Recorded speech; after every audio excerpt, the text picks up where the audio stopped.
Fala, meus amigos, família tricolor, torcedores de outros clubes. Hoje tava aqui, agora são 4h30 da tarde. 4h30?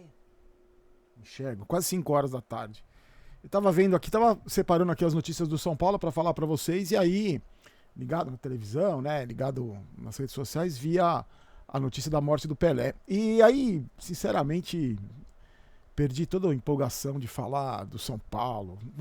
Vou falar do Marcos Paulo agora, da apresentação do Marcos Paulo. Desculpa, no dia com todo respeito ao Marcos Paulo, eu acho que não tem muito sentido a gente falar sobre futebol hoje no canal aqui, se não for para falar do Pelé. Eu prometo que o vídeo vai ser curto, só vou contar a minha impressão que eu tive, né, do Pelé, de não ter visto o Pelé jogar. Tem uma história que eu tive com ele, assim, quer dizer, não cheguei nem a ter a história com o Pelé. Me desculpe a roupa também, porque eu não tenho nem roupa para um dia como esse, como a gente costuma brincar, né? Porque eu não tenho nenhuma camisa da seleção com o nome do Pelé, não tenho nenhuma camisa da seleção antiga. Eu tinha uma camisa do Santos, antiga, de algodão, da época do Pelé, que eu comprei lá no Museu do Futebol, mas eu acho que eu perdi a camisa na mudança de São Paulo para Jundiaí. Então eu não tenho nem roupa. Eu coloquei essa aqui da CBF, da CBF não, do Brasil, né? Porque eu não tenho nem roupa para um dia como esse. Eu acho que, independente de qualquer coisa, eu não vi o Pelé jogar, eu não vi. Quando eu comecei a entender futebol, ele estava no fim da carreira e eu não vi o Pelé jogar ao vivo. Mas desde criança, meu pai era um fã absurdo do Pelé. O meu pai era muito fã do Pelé e do Rivelino. Eram os jogadores que meu pai mais admirava. O palmeirense que mais admirava era o Pelé e o Rivelino. Então, desde criança, desde muito criança, eu convivo com o Pelé. Na minha casa, né, de ouvir falar, de ver as informações. E depois, na medida que você vai crescendo, né, como apaixonado pelo futebol, você vai conhecendo a fundo a história, que para mim, o maior jogador de todos os tempos. O Pelé faleceu hoje, aos 82 anos. Ele foi vítima da mesma doença, do mesmo tipo de câncer que a minha mulher enfrenta. Um câncer de cólon, um câncer de intestino. Então, talvez isso tenha mexido mais ainda comigo, porque eu soube desse câncer do Pelé já faz um tempo, né? Então, vocês sabem o drama que a gente viveu aqui, o problema que a gente viveu aqui esse ano aqui na minha casa. Continuamos, né, enfrentando ainda esse problema. Então, tudo que se falava em relação aos tratamentos de saúde que o Pelé estava enfrentando, a quimioterapia e tudo, muito a gente viveu aqui. Então, eu acho que esse tipo de problema também aproximou um pouco mais a gente dessa doença do Pelé. Deixa eu só cumprir aqui as nossas obrigações comerciais. Se você quiser saber mais informações sobre a morte do Pelé, se encontra no OneFootball. Você baixa lá o aplicativo, você tem todas as informações que você consegue, as informações sempre com credibilidade, sempre com... Porque agora, né, vai chover informação. Então, no primeiro link da descrição, o futebol, você acompanha todas as informações e acompanha principalmente as notícias, os detalhes agora, né? Tudo sobre a carreira do Pelé, a morte do Pelé e do que vai acontecer agora, do procedimento que vai ser para enterro, tudo. Você acompanha no futebol, tá no primeiro comentário fixado, primeiro link da descrição. Deixa eu falar pra vocês, eu tive uma história com o Pelé, quando eu era diretor do programa Mesa Redonda, da TV Gazeta. A gente teve um programa que o Pelé foi convidado. Era muito difícil você conseguir levar o Pelé para esse tipo de programa esportivo, né? Porque até o Pelé vivia nos Estados Unidos, rodando o mundo. E aí a gente conseguiu que ele era um programa de fim de ano até, um programa especial, e a gente conseguiu com que o Pelé fosse, e foi um dos dias mais emocionantes para mim da história do programa, porque foi fechado um esquema todo para o Pelé participar. Então, ele viria de helicóptero, eu não lembro se ele estava em Santos ou não, ele pousaria num prédio, em frente ao prédio da TV Gazeta na Avenida Paulista, desceria no prédio, participaria do programa e ia embora, pegaria o helicóptero e ia embora. E aí eu, quando diretor do programa, falei, eu vou tentar me infiltrar aqui de alguma maneira, porque eu tinha uma camisa da seleção brasileira da década de 70, então número 10, aquelas de algodão pesadas, e eu falei, eu vou pedir um autógrafo, né, porque eu já sei onde ele vai, né, a gente tinha combinado tudo, ele chega de helicóptero, ele vai pra sala VIP, ele era um lugar reservado, onde os convidados do programa ficavam, E aí eu vou pegar meu autógrafo, vou tirar foto com o Pelé e tal. Aí todo mundo naquela expectativa, o Pelé chegou, aí avisa o produtor, na época era aqueles rádios, transmissores, aquele walkie-talkie, né? Ah, o Pelé chegou, tá indo e tal. E eu lembro que eu fui, já subi a sala VIP, ficava no 8º andar, a redação ficava no 6º e o estúdio ficava no 7º. Então eu saí da redação, faltava meia hora para começar o programa e fiquei esperando o Pelé no corredor. Né? O elevador, a saída do elevador, eu fiquei esperando o Pelé no corredor com a camisa, e aí pouca gente, né? Segurança ali, porque tinha muita gente, muitos torcedores na Avenida Paulista ali esperando, que o programa foi divulgado e tal.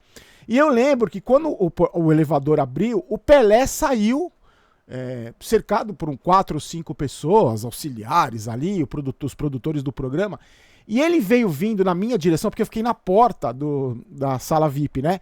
Era uma porta de vidro, assim. Eu fiquei na porta. Ele veio vindo. E eu lembro, nitidamente, ele olhou pra mim, né? Porque eu tava na porta. Ele olhou pra mim e sorriu, assim, sabe? Como cumprimentando, assim. E eu travei. Eu não consegui falar. Eu não consegui me mexer. Eu fiquei tão impressionado com aquela figura vindo. Porque assim, eu não sei se você já teve a oportunidade de ver essas pessoas muito carismáticas de perto, né? Dizem que tem muita gente assim. E o Pelé é uma dessas pessoas. Dizem que esse carisma, ele é tão forte que ele imobiliza algumas pessoas, assim, que tem uma... Eu não consegui falar, eu não consegui... Ele passou do meu lado com 2 ou 3 pessoas. Eu lembro que ele era mais baixo que eu, não era uma figura muito imponente fisicamente assim. Aí a porta de vidro se fechou e eu não consegui virar a cabeça para olhar para o Pelé.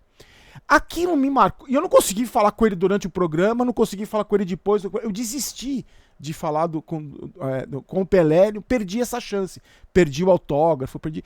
E depois, durante toda... Isso foi bem no começo da minha carreira como jornalista.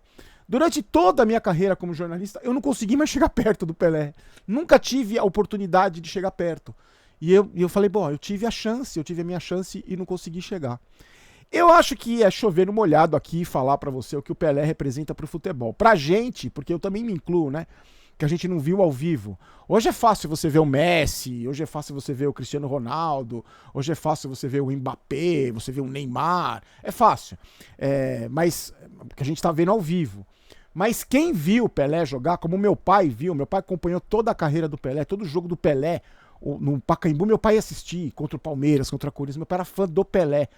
E ele falou que era um negócio absurdo. Hoje eu vi, semana passada, eu vi um empresário de jogador, que eu não vou nem falar o nome, um imbecil, dizendo que o Neymar era mais jogador que o Pelé. Porque se o Neymar jogasse na época do Pelé, o Neymar seria muito mais que o Pelé. E se o Pelé jogasse hoje, ele não ia jogar.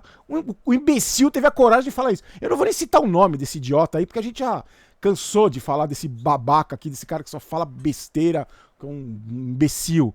Mas as pessoas que viram o Pelé jogar, e hoje, agora, a partir de agora, a gente vai ver muito isso na televisão, porque com certeza vai ser um dos assuntos mais comentados, né, durante os próximos dias aí. Quem viu disse que era um negócio absurdo o que o Pelé fazia, o que o Pelé jogava.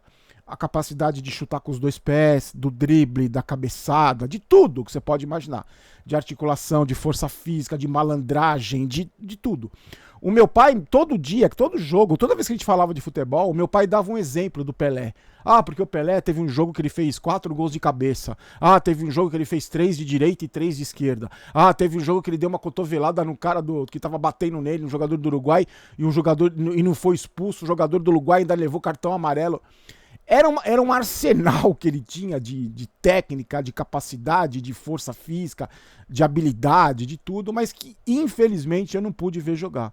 Eu sou da época eu peguei o finalzinho da carreira dele, eles jogando jogos amistosos. Teve uma vez, ele jogou com a camisa do Flamengo, eu lembro vagamente disso, mas não tive a chance de ver o Pelé jogar. Eu acho que ele teve uma vida repleta de sucesso, né? Foi considerado o atleta do século. Eu não vou ficar falando muito aqui de todos os feitos do Pelé como jogador de futebol. Só fico triste de não ter tido a oportunidade de ver o Pelé no estádio, de ver ele de perto, como a gente viu hoje, né? A gente consegue ver hoje tanto cabeça de bagre. E também, até hoje, eu não esqueço daquela travada que eu dei quando eu vi o Pelé na minha frente, o maior jogador de futebol de todos os tempos. Me desculpe hoje pela ausência de notícias do São Paulo. Amanhã a gente volta a falar com as informações e infelizmente perdemos o maior jogador de todos os tempos, na minha opinião, né? Mesmo que tem gente que fala que o Neymar é melhor que ele. Mas deixa aí sua opinião, se você tem alguma história com o Pelé, se você tem alguma, qual que você está sentindo nesse momento, se para você ele foi realmente o maior de todos. E a gente se encontra amanhã, tá bom? A gente se encontra amanhã para falar do São Paulo e com as novidades aí do Tricolor. Fiquem com Deus, tá? Um ótimo resto de dia para você aí. Um abraço.